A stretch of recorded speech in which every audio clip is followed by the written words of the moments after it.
Bryon, thank you so much for joining us here at FundForum International.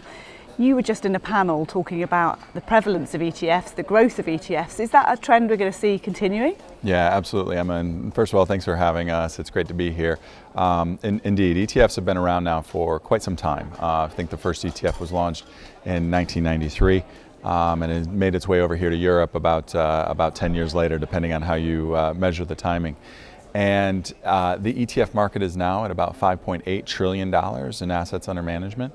But we're actually projecting that the ETF industry could reach $30 trillion by the year 2030. And so we think that there'll be a tremendous amount of growth happening in the industry. That's a global number.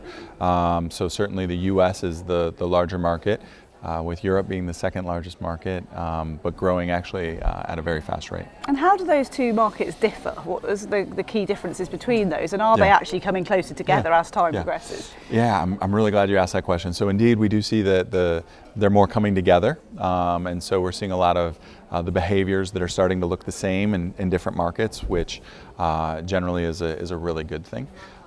We do think there's more in common than not. The flexibility of the ETF wrapper is appreciated globally. The way that it's changing how investors access markets is changing globally. There are some, though, differences between the two markets.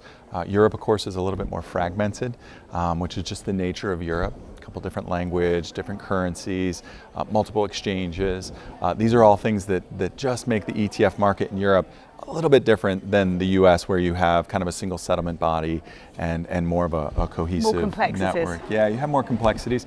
I'm not sure that's necessarily a bad thing, it's just a different thing. And with that in mind, a different approach perhaps has to be adopted? Yeah, absolutely. So there's definitely not the opportunity to just photocopy what you're doing in the US and copy paste it into Europe. You absolutely need to make sure that your strategy is local. You need to understand what investors are driven by in their local markets. What are their different cultures? How do they think about investing? How do they traditionally get exposure to markets? And then make sure that we adapt our strategy into those markets so that we can be relevant in these areas. Again, there's some things that we can do globally as we think about strategy. So we think fixed income is important. We think fixed income in the ETF wrapper is important. But then how we deliver that locally may change. You talked there about recognizing what local need is and what the end user is looking for. And that's something that you've talked a lot about in terms of that being key to understanding why people want to invest, is how ETFs will grow as well. Yeah, absolutely. So at the end of the day, we are at a unique point in time where investors have more selection than they ever have. And with ETFs coming to the market, that's only growing.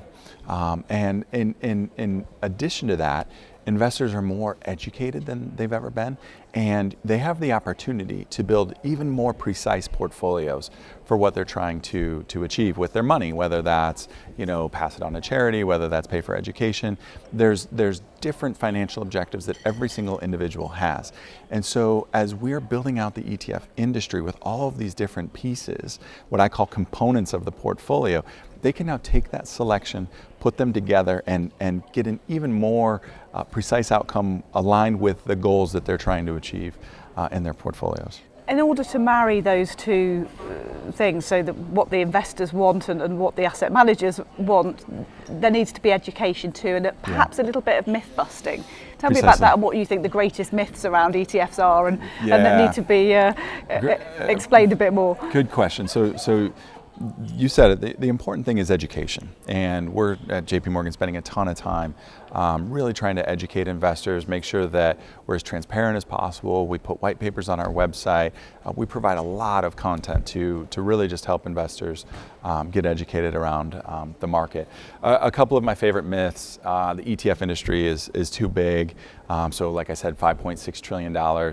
I really like a stat. So if you're familiar with the FANG securities, the Facebook, Apple, Amazon, so on and so forth, the market cap of those securities is about $5 trillion. So with just a couple of individual securities, you've got the entire market cap of the ETF industry. So really quickly, people in their brains can say, oh wait, myth, right? Like this is not a structural challenge. When you put it into context versus the overall kind of rest of the funds industry, if you will, it's still a small fraction. And when you put all funds into the same bucket compared to all investable securities, it's just such a small bucket that it just doesn't even hit the radar. Does that excite you in a way though? Because it means there's lots of room for growth and there's a big future ahead. Of course. Well, what I think excites us the most is the fact that the investor is better off. And that's a really good thing. Of course, we enjoy the innovation and the creativity that goes into delivering these different strategies to the market. That's a fun part of what we do, and I know that we wake up every day kind of energized by that idea. But the thing that we have to get right is making sure that we keep the investor at the center of everything that we do. And as long as we keep that as kind of our lighthouse, if you will, then we can make sure that we're keeping the investor at the center, and everything that we're doing is helping improve their outcomes. Bryon, what do you make of the fact that FundForum's actually hosting a summit that's dedicated to ETFs? Yeah, well, I think it's just a representative of the times as ETFs become a more and more prevalent part of the industry, more and more prevalent part of investors' toolkits.